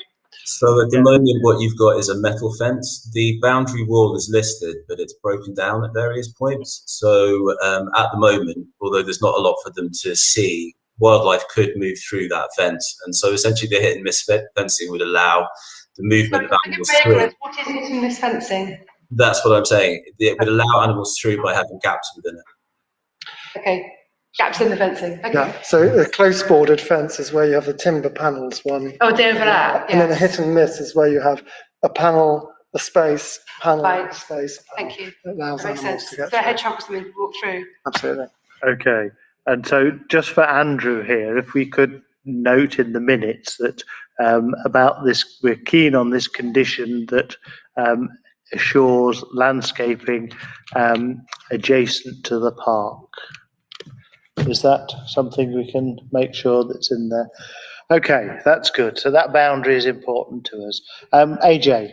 Just to clarify something, I think I read in the report that they're contributing 25,000 to the park, but it's going to the general fund, not specifically to Albany Park. And I wonder if they can clarify that. And secondly, can the chair clarify this? I read in this report it's all been approved before, and I wasn't clear what was going on, because you mentioned that similar schemes have been approved. I just wanted to know, you touched on it, the relationship to this and previous schemes, but what kind of impact does it have? Because I can understand. Okay, I'll say that again then, but if we could answer the £25,000. So still money goes to the park. So that's not general fund. The £25,000 is specifically for the boundary wall and to repair of the boundary wall. Okay, and what I was talking, AJ, we have seen a development on this site before that we've approved. I don't know if you remember, it was controversial at the time, it was Sainsbury's. And that essentially establishes, for example, some of the parameters of the buildings that we've accepted in the past. So we accepted the height of the building that was put forward to us. as a committee looking at this again, we have to take cognizance of the fact and be consistent with previous permissions. So unless we've got a very good reason, a good policy reason, we can't row back on some of those parameters. So it would be strange if we said, right, the height, which is a lot lower than the one we've accepted before, is now not acceptable. Does that help? Yeah. Is that fair? It's a precedent. Yeah, absolutely, yeah. That's fair. Okay. I mean, we say that things don't set precedents, but They don't set precedents, but they set. there have to be a pretty good reason to think that the height of this was a problem because we've accepted a height in the past. Members, any other questions, please? Steve. Quick one on the affordable housing, it's gone to 30%. Yep. It just obviously we aim 50%, and so I just wondered whether the office could address that. Sorry, just not entirely sure what I was going to speak over you. So obviously the 50% is a policy target, but it's got a viability assessment component as well. And we did a lot of work on this one. Yeah, if you want to ask the question, I can do. Oh, sorry, I thought I was whispering. Carry on. So you'll see that the application is 2020-3507. That means it came in at the end of last year. And it came in at the end of last year despite having been previously submitted at the start of last year, more or less, I think about March time, and then being lost in the cyber attack. So that might give you an indication of how much work we've done on the viability to get as much as we can out of the scheme. It's been ongoing up until very recent times. We reconsulted on the back of the new viability that we got, and we could just about get it to this committee having done so. So it gives you an idea that we've been going backwards and forwards trying to get as much as we can out of the scheme. And I think that the offer is, we're convinced, the best that the scheme can viably produce. Thank you. Chair, just a supplemental. We previously had clawback mechanisms for the viability system is met and exceeded. Is that the case here as well? Sorry, that really wasn't that clear my end. Would you speak Clawback. up? Have we got a clawback mechanism if We've got early and late stage reviews, yes. So yes. Any more? I've got a few. Okay, Graham, I wonder if you could tell us about the new homes plan, affordable housing or whatever it's called. Yeah. Why we aren't building new homes in this thing? First Homes is First Homes. It's a new government affordable housing model that they've introduced via ministerial statement very recently. It's based on a reduced rate market sale to first-time buyers, which would be retained in perpetuity. That's been announced via ministerial statement. It's not actually proposed in this scheme. And the government said in their statement that they want that to be prioritised as a reduced market sale model. But in Hackney, we have very up-to-date data and subsequently local plan adopted, and the London-wide plan is obviously very recently adopted as well and based on very up-to-date data. So the ministerial statement will be a material planning consideration, but the planning applications, as always, need to be assessed against the local plan and any other material planning consideration. So we've got very up-to-date housing need information in Hackney, which identifies the housing need types that we support and we want to see brought forward as affordable housing offer, which is met in this case. So balancing those things up, the proposal here is supported in terms of bringing forward a policy compliant form of affordable housing. And that's actually covered really well in the officer report. Thank you. And I wanted to raise that just to say that I think from a member's perspective, certainly mine, we would support the position that's been taken. Our position is we want to see 50% affordable, split 60-40 if we can make it. We know viability is an issue. But those are our priorities, and we'd like to continue to see that those targets. It does mention the 35% target, which is a mechanism that the mayor of London wants to use. That, I have to say, that worries me a bit, because it does prioritise above all else affordable housing, and clearly there are other policies competing with that. So I think the viability test is a good one, and we should continue to want 50% and get viability tests wherever we can. I know that's mentioned in here as well, so I thought I would say that. I've got a few questions, if I can. The boundary, the lighting issue. So stuff has been done to, we talked about lighting in an earlier one, so it's a good lighting theme this evening. And what's being done to reduce the amount of light spill out into the park? So we have an external lighting condition. We also have low transparency glazing, and we use aluminium louvers on the stairwells to reduce the amount of light that spills out to the park. Thank you. Do we think that'll be make a difference? What percentage of less light will there be? Do we know? Well, we'll need to see the details that are being conditioned, but I'm sure that there'll be a range of products, and if we're not satisfied with what we see, then we can always come back when the conditions entered. Oh, that's good, because we haven't seen that. Do you know anything about this lighting, those lighting issues, David? I do, just as what's been said, but I think you're right, this is an interesting one, because it's the first time that we've seen a condition on a public realm lighting strategy. So that is going to be a condition, so it's for lighting not just within the building, but lighting around the site as well. Okay, good. Got a standard condition about trying to put streetlights on the buildings where possible, or different sort of... Well, it's in an internal, so it's not really a street light, is there?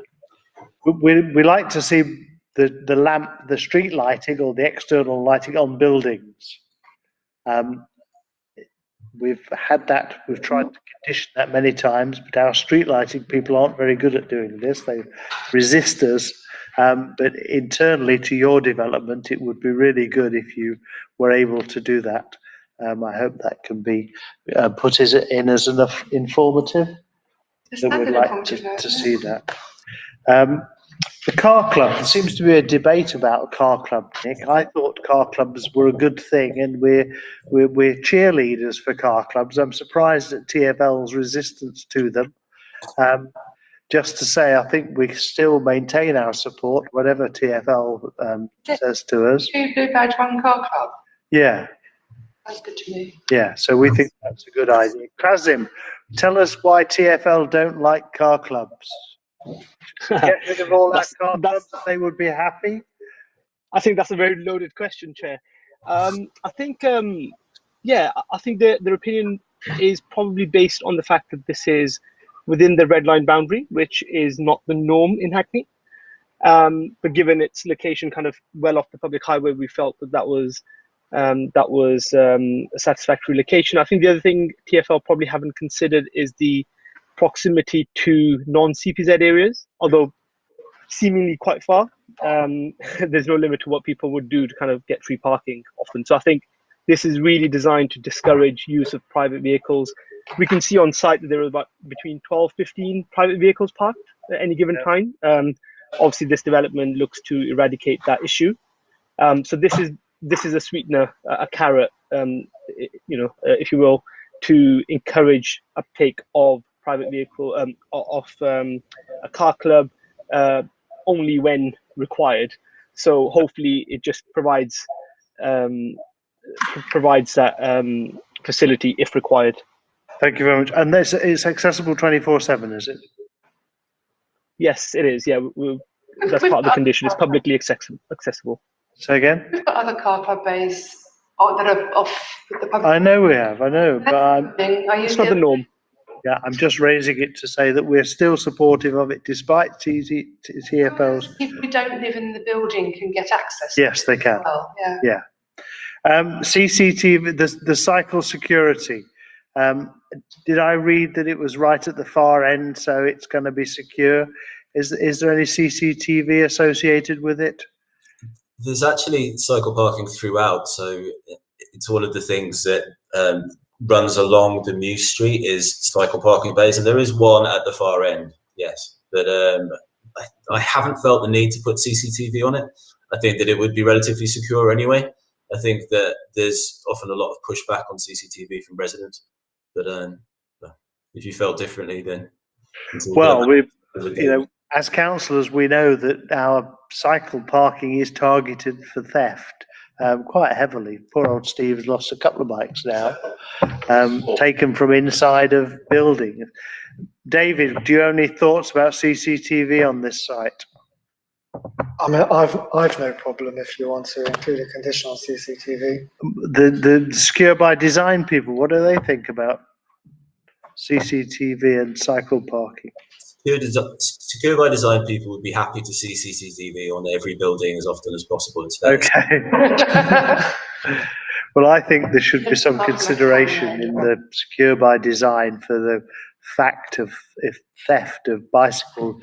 There's more bicycles stolen in Hackney than any other local authority area in the UK. Because we have more bicycles to start with. Well, yes. So we've got a lot of professional. They take 8 seconds with an angle grinder, Stephen tells me. So I think you really need to. You will have a lot of grief afterwards from people who get their bicycles nicked. So I think that as an informative as well, I think we should put it in there. There's no play space. That's unusual. How is that justified? It's not a large enough scheme to require play space in terms of the policies. Obviously, there's Abbey Park next door and things like that. But if you look at the site itself, it would be difficult to get play space on there, but also the threshold for requiring play space is not there. Okay. There's some talk of digital provision. That looks like a new clause that I haven't seen before. So that's part of LP33 requires that the new buildings, both residential and non-residential, require decent digital connectivity, and there's a statement to that effect, submitted by the applicant with the application. So we'll see that in the future on everyone, will we? Yeah. Well, if we're following our validation list, it's on there. So. Okay. And finally, the Anita House overlooking issues. Could you tell me what that's about? So there's some terraces adjacent to Anita House, which is currently used as a nursery. So one of the things we did during the course of the application that's covered quite thoroughly in the report, I think, is how best to mitigate any overlooking of Anita House, and we think that's done effectively. Okay, thank you. Any more questions, members? Brian, please. Can you just direct me towards the condition that ensures the public access? To the site? Yeah. As in not gated. There's no condition requiring public access to the site. But is there a condition saying it mustn't be gated, for example, or would putting a gate in that wasn't? You couldn't do that because of the cotton exchange. Okay. So we'd essentially be stopping people from going in their own homes if you put a gate on. Fair enough. Okay. So they'd need planning permission if they were to put gates on. It's a long time since I did a PD application on a gate. Does anybody remember? We don't allow them, that's why. We're removing PD rates in this, aren't we? Okay, are you satisfied, Brian? Okay, so the access requirements will... David? Well, only from it's been quite a long time since I've looked at permitted development order, but I think you can only gain from the installation of a gate under PD within the curtilage of a dwelling house, and this would not be within the curtilage of a dwelling house. So yes, we would need planning permission to put a gate on. That's helpful. Yeah. No, I think it would be permitted development. Oh, you do? Okay. Yeah. Okay. It's a different part of the app. Well, we're happy to remove that then. Should we remove the PD for that? Yes, yes. Well, we need that for the 24/7 access, don't we? Okay, yes, please. So we'll remove permitted development rights associated with gating off the site, if we can. I just ask a few small points on the conditions of proposing to vary. Yeah. Firstly, were you proposing to vary the recommended condition on landscaping? We were putting an informative in, I think. Not a variation. Not a variation, no. The informative is that we want assurance that there would be soft landscaping associated with the boundary of the park. But if that's an assurance from the applicant, while I have no qualms about accepting his assurance, would it be binding on the people who moved in though? It'd be very, no, you wouldn't be able to enforce it. Okay, so we do need something that'll ensure that strip of land associated with the fence there remains soft landscaping. And if that's the case, please can members just express their reasons? The reasons is in the past, it's been part and parcel of applications that there would be what was described as a woodland edge. Woodland edge. Basically, the strip adjacent to Abbey Park Cemetery, the view was taken that was important. Wildlife would spill over from the cemetery into this landscape strip. And I remember someone coming and talking about all the, he'd done this thing with the quadrant and told us all the different things he'd found living in it. So it's the existing soft landscaping that there is there is retained rather than concreted over. To provide habitats. Yeah, for invertebrates and things. I And can't remember the things he said he found it, but not. That's fine. Okay. And that question does then extend though to the CCTV point as well, and to the PD point. So the CCTV, we'd like an informative. We think the developer would be a good idea to put CCTV in, because as councillors we know that these bikes get stolen for a pastime. And the PD rights, we want to see the 24/7 access for the car club maintained, and access for the cotton. Yeah, to protect the amenity of the people who live in the other bit of the development. Yeah. So that one's already a recommendation in the report, 8.1.6, just only finding a bit more. Here we are, no PD rights. 8.1 point. 8.1.6. If there's no PD rights at all, then presumably there'd be no PD rights for a gate, or am I missing? At the moment, the PD rights are quoted from different parts of the Act, and I wouldn't swear to you that the part of the GPDO that contains the 8.1.6. Okay. So, Chair, I'd suggest that we ask Nick to insert the relevant bit that relates to gates. Yeah. The reason is to ensure 24-hour access to the car club bay, which we are permitting as part of the application. And access to cotton. And access and amenity of people who live in the other building, the cotton something, yeah. And access for canvassers who want to go and knock on doors. Well, in general, we don't give permission to gated developments. Yeah, so we don't. it is in keeping with our policy position of being against I think so, developments as well. I think it's enough reasons. Does that Especially as the satisfy applicant you? accepts the, Have we said enough? The removal. Yes, I'm not happy with the extent of the reasons. Thank you. Okay, thank you. Right, any more questions? No, there are none. So the recommendation is grant planning permission subject to conditions and what we've talked about just now, and completion of a legal agreement. All those in favour, please show. That's all of us. Thank you very much indeed. Thank you, David. Thank you. What a joy. Only one objector in Wilmer Place. Incredible. Right, 70 Osbaldeston.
Okay.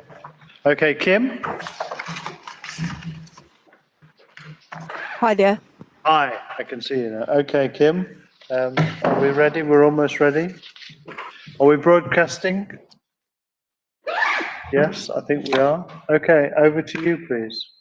Thank you, Chair.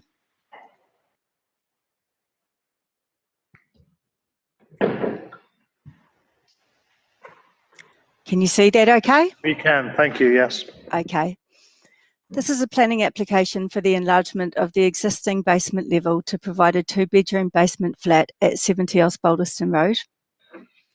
This follows an approval for a 1-bedroom basement flat that was granted in September 2019. A family size unit is retained at the upper levels. The site is located on the eastern side of Osbaldiston Road, just south of Casenove Road and east of Stoke Newington Station and Abney Park. The property is a 2-storey plus basement level mid-terrace Victorian building that's located on a residential street and surrounded by buildings that are of a similar age, scale and design. The surrounding area is largely residential in character, and the property is located within the Northwold and Casenove Conservation Area. These are photos of the front and rear of the property. And these are photos that I took last week showing recently completed works at the front of the building. The entrance to the basement flat, this was approved as part of the 2019 planning application, although the entrance steps were there prior to that. Light well was approved under the 2019 application, and the constructed light well was slightly larger than that, and this forms part of the planning application. These are current photos at the rear of the building showing recently undertaken excavation work. The excavation works, including the front light well, are largely completed, so the proposal is partly retrospective. Existing floor plans, this shows the pre-existing basement level. In the proposed basement flat, there's a bedroom and a living room located at the front of the basement, and a second bedroom and a kitchen dining room at the rear that opens to our outdoor amenity area, and 2 bathrooms located off a central hallway. The proposed ground floor, you can see at the front of the basement the extent of the front light well, the entrance stairs and the proposed bike storage shed. As seen on the photos, this work's largely been completed. The proposed section is taken through the living room, proposed living room and kitchen. You can see the light well at the front and a rear light well amenity area. And the window that's visible at the rear of the building relates to the second bedroom at the rear. Proposed front elevations. On the street view, you can see the bike store on the right-hand side, just extending slightly above the existing front boundary wall, and the front elevation showing the glazing within the front wall of the basement. Proposed rear elevation with glazed doors opening from the kitchen dining room. This room has also got a proposed roof light. The proposal has been referred to committee due to the number of objections. The objections are set out in the officer report and are generally related to the overdevelopment of the property and impacts of this on the character of the street, including traffic congestion and parking, infrastructure, design, and impacts on the conservation area. A major concern of objectors is that the additional excavation work has been undertaken without planning permission. As set out in the officer report, the proposal has been assessed against the relevant policies and has been found to be acceptable. Taking into consideration the character of the street where there are a number of larger front light wells, often providing access to a basement level, the proposed front light well is considered to have acceptable impacts on the street scene and the design of the building. Having regard to the quality of accommodation, the proposed development would result in a 2-bedroom unit providing accommodation for 4 people with 2 double bedrooms. It would have a floor area of approximately 110 square metres, and this complies with the requirements of the space standards.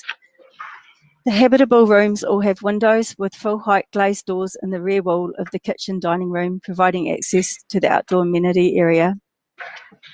A fence is proposed separating off the amenity area from the remainder of the rear garden that would be for the use of the family size unit.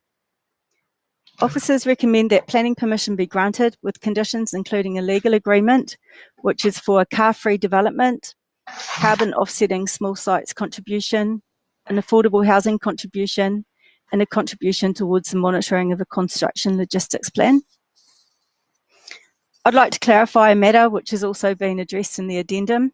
It's stated in the officer report that this planning application was submitted following the opening of an enforcement case. However, what actually happened was that a planning application was made 4 months before the enforcement case, and this was lost in the cyber attack and subsequently resubmitted. That's the end of my presentation. Just come out of there. Okay. Can I suggest who just arrived being a copy of the addendum? We have one, yes. Could you just go through the addendum? That would probably be helpful as well, because we haven't had it long. Okay. The first matter in the addendum is neighbours' objections. Since the report was published, 3 further objections have been received together with a letter signed by 8 people. Of these, there's 2 additional objectors, resulting in a total of 15 objections. The objections raised were generally covered in previous objections and have been addressed in the officer report. One objection that had not previously been raised was with regards to construction impacts, noise pollution and dust impacts. In response to this, the construction works are not large scale. The application secures a construction logistics plan as part of the development. Whilst the excavation works have commenced, the works are not complete, and so there is still a requirement for the applicant to provide a CRP to mitigate any further construction related impact. There was a couple of corrections. Paragraph 6.1.5 says that a new entrance is proposed, the creation of an additional entrance with steps into the proposed basement flat. However, the entrance is, to the front is an original feature of the property, just with additional stairs proposed given the additional depth of the basement. There's a door within the light well, but this does not provide access from the street. And at paragraph 6.8.3, it stated that 2 bike stalls are proposed in the front garden and 1 internally. However, only 1 bike store is proposed in the front garden. And the other matter was just with regards to the enforcement history and the timing of that. Yeah. Yeah, thank you very much indeed. Okay, over to the objector, please. Sorry, I haven't got your name on for my record. I think Sam had the list, didn't he? So, one moment to bring it up, but perhaps you could just say. What was your name, sorry? My name is Kathy O'Driscoll. Kathy, thank you very much, Kathy. You've got 5 minutes if you tell us what your issues are, please. Well, Madam and gentlemen, thank you for allowing me to speak in objection to this planning proposal. My name is Kathy O'Driscoll. I've lived in Oswaldeston Road for 33 years. I'm here to speak not only for myself, but for my family and many neighbours in Lower Oswaldeston Road who are extremely concerned about the wider implications represented by this proposal and the effect on our lives both now and in the future. You will already know from the many written submissions you have received that our objections are threefold. Firstly, our road is in a conservation area, and we believe that this status should be protecting us from the level of overdevelopment that is represented by this application. Whether the final application is for a 2-bedroom or 3-bedroom basement flat, it represents an unacceptable increase in square footage from the current footprint of 1-bedroom basement flats within the road. In addition, the depth of the basement being dug out, and this is according to the builder who, as told to one of us, is for the installation of air conditioning. This has never formed part of any planning application and is surely against Hackney's environmental policies, as well as being a permanent noise nuisance to neighbours. Our second objection relates to the manipulation of the planning process involved in this application. A previous planning application for this property was approved in September 2019, but when building work commenced shortly after, it became clear that there was no intention to comply with the approved plans. Due to the size of the plan area and the depth of the dig, the initial construction phase of the project continued until March 2021. That's a period of 18 months with only a very minimal break during the first lockdown. This means that for this period of time, there was an endless stream of lorries either taking soil out or delivering sand and cement, giant steel beams, wire mesh and bricks. The noise, dust and traffic disrupted life in the vicinity. As a result of the enforcement notice and the delay in completion of the works, the site has remained unfinished for the past 4 months while awaiting approval. Meanwhile, building debris fills the front bin area and 6 bins occupy the pavement. Local residents complained and an enforcement case was opened in mid-2020, and we understood that an application was made by the developer. We only knew about the application from November 2020 for a 3-bedroom flat. We understand that this has subsequently changed to a 2-bedroom flat, but with the same amount of square footage, so that we can only surmise that the configuration is likely to revert to 3 bedrooms in the future. We know that the planning department has no means of enforcing either the 2-bedroom flat or the family of 4 occupancy. Our third objection concerns the precedent that approval for this proposal will set for future developments. The same developers have already had plans approved for at least one other property in Osbaldeston Road. And there is another development in the street which applied for minimal change of use for a basement, but a big increase in size has been proposed in a party wall agreement. These other developers did not approve objections at the time, but the neighbours now have no confidence that the same measures will not be undertaken with these properties, resulting in more months of chaos and ongoing disputes. Many of us have gone through the planning process ourselves, and we have strictly adhered to the regulations. It is hard for us to understand how this gaming of planning regulations is acceptable to the council. We have been told that planning policy is nationally driven and that the revised plans are acceptable according to national standards. However, this doesn't explain why the developers are not being upfront when they make their initial planning proposals. If the revisions are fine, why are they not being requested initially? If the planning department does not have authority in this matter, we ask, is support being sought at a higher level to try and mitigate against this subversion of the intent of planning regulations? I am here in person to share how stressful this is for all of us neighbours. We are very worried that this precedent will result in further disputes and delays to building works, prolonging the disruption for all of us and causing major tensions. This behaviour pits neighbour against neighbour and is extremely damaging for community relations. Thank you very much. Was that 5 minutes? Yes, that was. Thank you. Okay, Shulam, please. Yes, thanks for giving me a chance to talk. I always say it's with regret that when it comes to development, neighbours do get upset, and it's very upsetting, and I hope that this will come to an end fairly shortly, and no continuous suffering will happen. There's a lot of anxiety when it comes to development of neighbours, and I do hope that hopefully, if this is granted, that we'll be able to look back without worry. Hopefully, I just want to quickly address the few points made. There was a point about additional square meters proposed by the second revised application. I just want to point out the additional square meters are sitting under the outrigger. They are not additional square meters outside the footprint of the original house. Because if one looks at the, Kim didn't share the approved plans, but if one looks at the proposed plans, it's mainly the bedroom and the plant room that are proposed as additional square meters. So I don't think that should have a great effect, not on the street and not on the conservation area. In relation to air conditioning, it's the first time I'm hearing about this, but the council have all the powers to enforce if any air conditioners are installed without planning permission. And I know various cases where council have enforced on air conditioning units, especially in the conservation area. So I would like to give the objectors some comfort that the council will keep those out of that. I'm not aware of such an intention. About flouting the system, it is sad to say that this application is running for well over a year.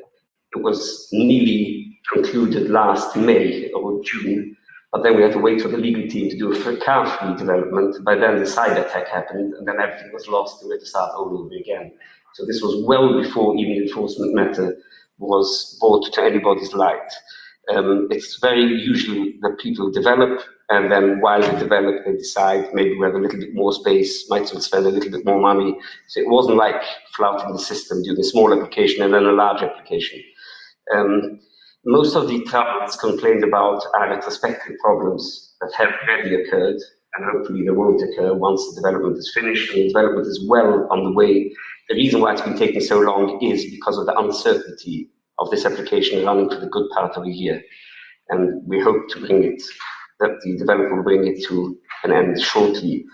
In relation to precedents, I mean, the council will always consider impact on the street. The transport and highways have said there's no impact on the street, this additional dwelling, and the council has to consider each and every development on their own merits. Party wall agreement is in no way a planning permission, and no one can get additional square meters by a party wall agreement. If it's not granted planning permission, it is a breach of planning control. So if you are aware that any additional square meters will be done by way of party wall agreement, please notify the council, and the council have fully got the full powers to take enforcement action against any such kind of breach of planning permission. I think that's all I've got to say. Thank you very much indeed. I think I'll start on this, and just to clarify for AJ and anybody. So we are looking at what we've got in front of us today, AJ. The fact of enforcement or otherwise is irrelevant to us. That may have been going on or not, and there's some doubt, some question mark over it, but we're here to look at what's in front of us. So put that aside.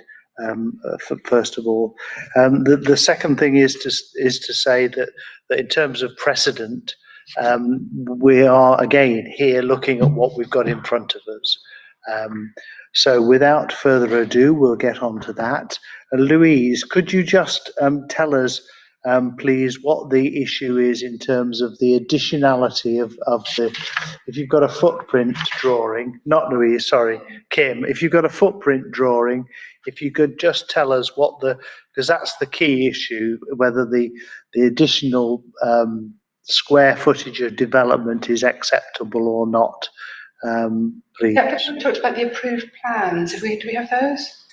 I think we've got some existing. Are you there, Kim? Yes, I am. Yeah, I'll bring up. Okay, good. So we want to know what's been approved before and what the extra. Where are we? Okay, we've got the proposed up. Yeah. Here we are. Actually, it's probably easier if I show it in that screen. So that was approved under the 2019 application. I don't know if you can see it clearly enough there. If I can make it a bit bigger. If you can present, you see where it says present? Oh, sorry. Is it not presenting? No, it's just your. Oh, got you, because the screen's a bit small. Okay. That's much better, thank you. That's better. So okay. That's quite good. Oh, sorry. So this is the approved basement flat here. It's got the kitchen, living room at the front, and a bedroom at the rear. I don't know what the what the floor area was of the approved basement flat, but I could look that up.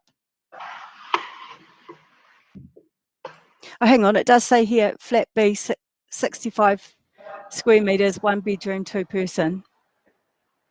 Okay, and what are we looking at today? The proposed is approximately 110 square meters. So 65 goes up to 110. 45 additional square meters. Yeah. And where are those 45 additional square meters then? Okay, I can point it out on this, and then I can bring it up in the proposed drawing, but it's basically around this area here. Okay. if I just go back here, sorry, it's around, I think it's around the other way, but it's got the additional space here where the bedroom was, Okay. and then additional bedroom here and the storage room at the rear. Okay, and the gentleman described that as the underneath the outrigger, is that right? That's correct. This plant room and storage would be underneath, well, it's actually underneath the rear extension. Okay, Yeah, extending underneath outrigger this part. it was described. Okay, so that's at the back. So there's an extra excavation at the rear under the existing footprint of the building. That's right. Yep, and there's the extension here as well, beyond the rear line of the building. Okay, is there a drawing of that? Okay, so can you see the proposed section here? I can, yeah. Yeah, so it's this bit that comes out here. I don't think under the 2019 application, I don't think it's extended beyond the rear building line, but I would have to have a look into that. And at the front, what's the difference there? So the light well is slightly bigger, I think you suggested.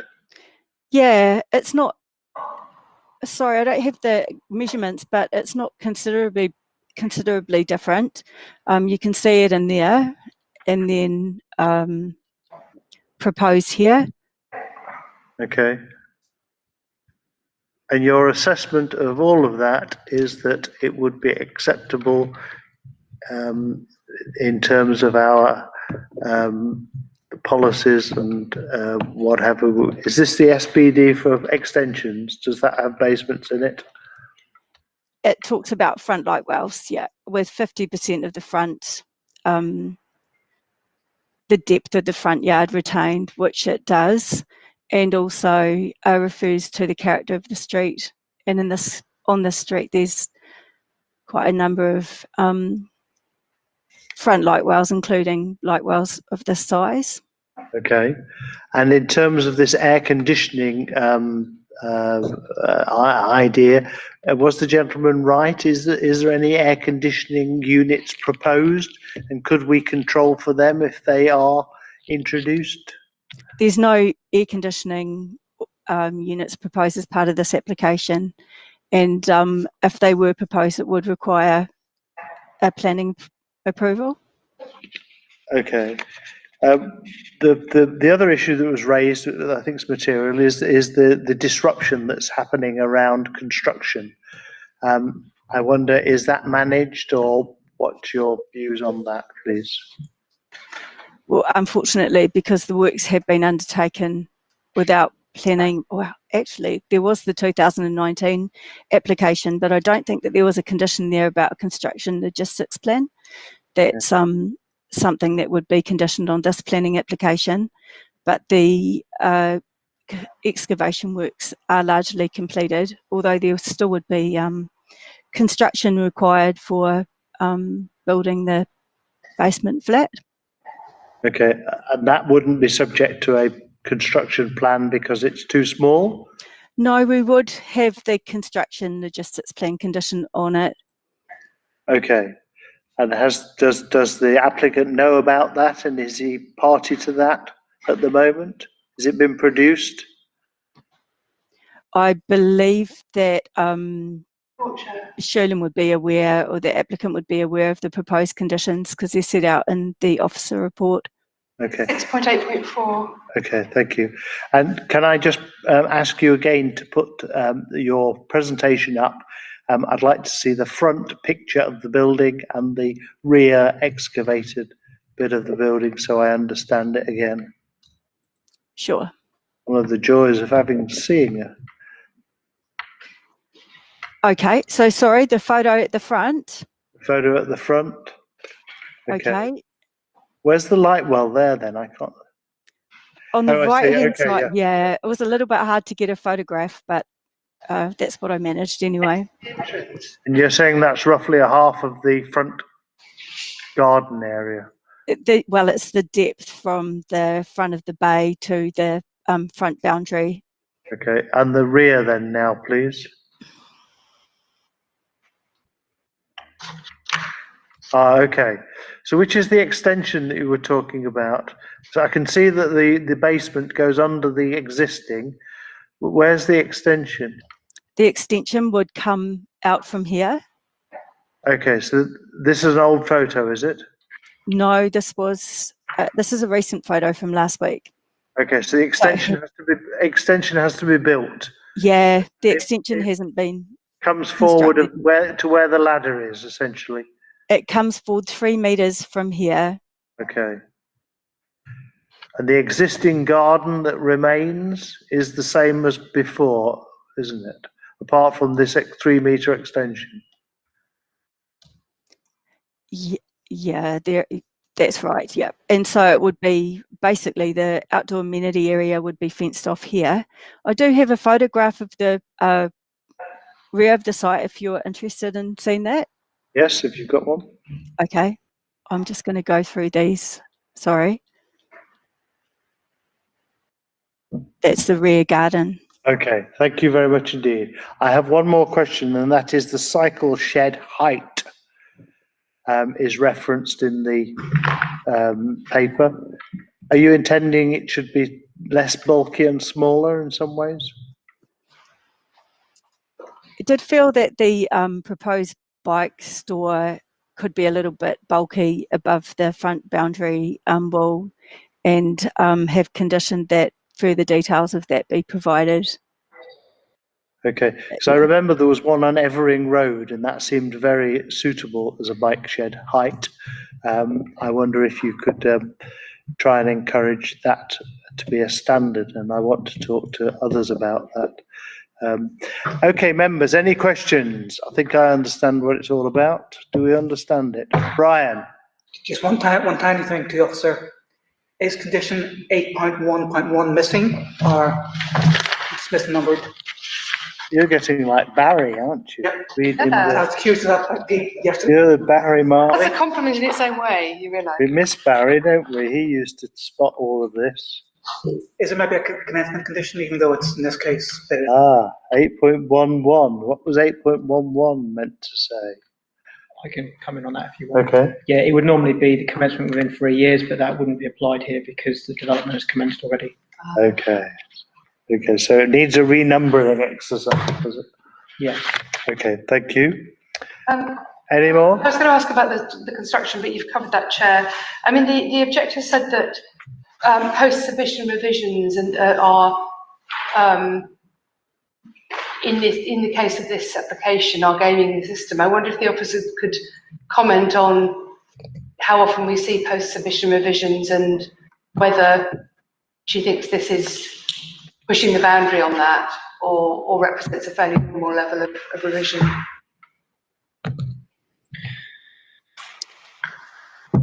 Yeah, I mean, I can only talk to my own experience, and it is quite common with applications to have post-submission changes to an application to address various matters. In this case, yeah, there was the revision of making it from 3 bedrooms to 2 bedrooms, and also the bike store in the front garden, and it was considered that it wasn't necessary to reconsult the planning application due to these matters because the objections that had already been raised would covered the matters that would have been raised in any case. So just for clarity, if you thought the revisions substantially changed the proposal, you'd have recommended further consultation? Yeah, it would have been reconsulted, and also that relates to any potential additional impacts from the changes, like if it could potentially have additional adverse impacts that would generate concerns, then it would be reconsulted. Thank you, that's helpful. Any more? There was one more, and that was the suggestion that it might turn into a 3-bedroom property. Essentially, we are looking at what we've got in front of us, and that's what we've got to go on, really.